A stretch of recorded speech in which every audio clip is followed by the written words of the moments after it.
No niin, tästä se taas lähtee. Ollaan aurinkoisesta Porissa jälleen kerran. Sataa ja sataa koko päivä. Ollaan Mölky SM:ssä trippeli puoli ja tänään ollaan edustamassa mieskissoja. Meillä on 2 joukkuetta. Löytyy Kaija ja Vaija joukkueet. Eli 3 hengen joukkueita trippeliä pelataan. Osallistujia ihan kivasti. Sade vähän haittaa, mutta eiköhän se tästä. Katsotaan tuleeko peleissä itsestään vai tuleeko vaan höpinää lopputuloksista. Koitetaan saada jotain materiaalia noista heitoista. En lupaa mitään, mutta mä pidän kuitenkin kamera koko ajan valmiina. Ja toivottavasti kumminkin tää sade nyt pysyisi tämmöisenä, ettei tulisi ihan enää hirveätä kaatosadetta. Kenttä on vähän semmoisessa kunnossa, mutta Mutta tuossa pidettiin jo singelit, pelattiin finaalikin tuossa noin kun tultiin ja sade oli aika kova siinä vaiheessa. Mutta trippeliä kohti, ei mitään, katsotaan mitä tästä jatkoa tapahtuu. 2 hours later. No niin, sitten ollaan päivän viimeisessä pelissä. Meillä on 3 peliä takana, 2 tasapeliä, eli 1-1 ja sitten 1-2-0 tukkaa. Hyvin ollaan heitetty, mutta välillä se on mölkkyä se.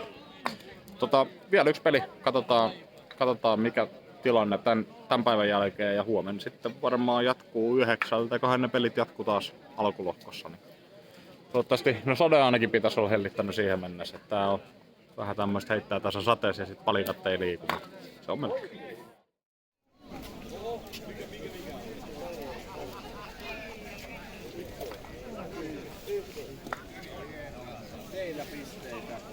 No, Come on! hyvä juttu.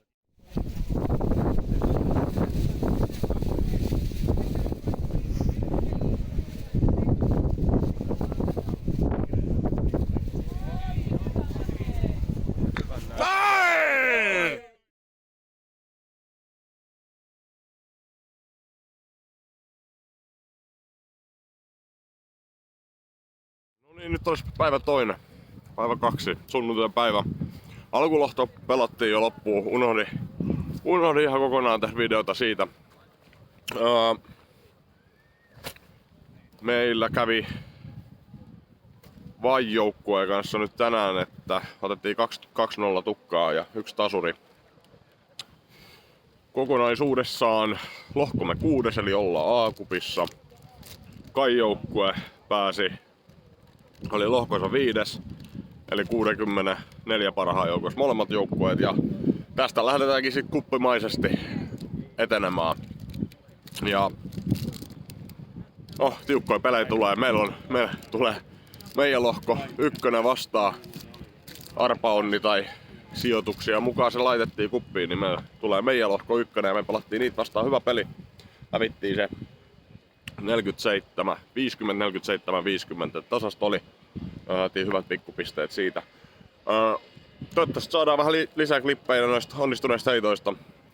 Muutenkin vähän höpinää. Mä voisin mennä ton Jarnoa vähän haastattelemaan ja katsoa, että jos Jarno kerkeisi vaikka antaa pienen haastattelun, niin katsotaan miten tässä tapahtuu seuraavaksi.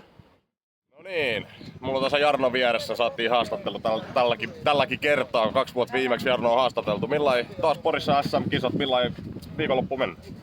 No nyt on pikkasen erilainen formaatti, että 3 päivää vedetään ja enemmän tulee turnauskestävyys esiin. Järjestäjillä se ainakin toistaiseksi on riittänyt ja pelaajilla vähän se vaihtelee, mutta eilen satoi vettä kuin aisaa ja tänään paistaa aurinko niin, että silmiin häikäisee, niin hyvin menee. Kyllä, singelit saatiin kunnian loppuun. Tänään palkittiin 4 parasta.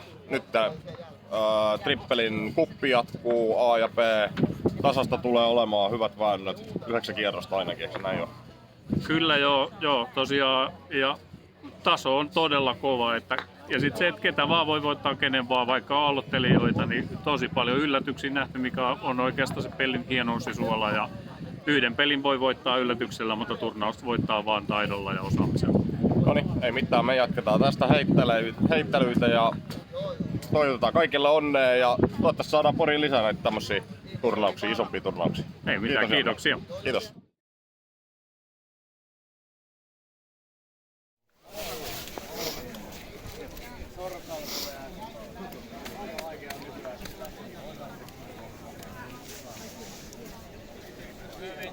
Kyllä mä tajun.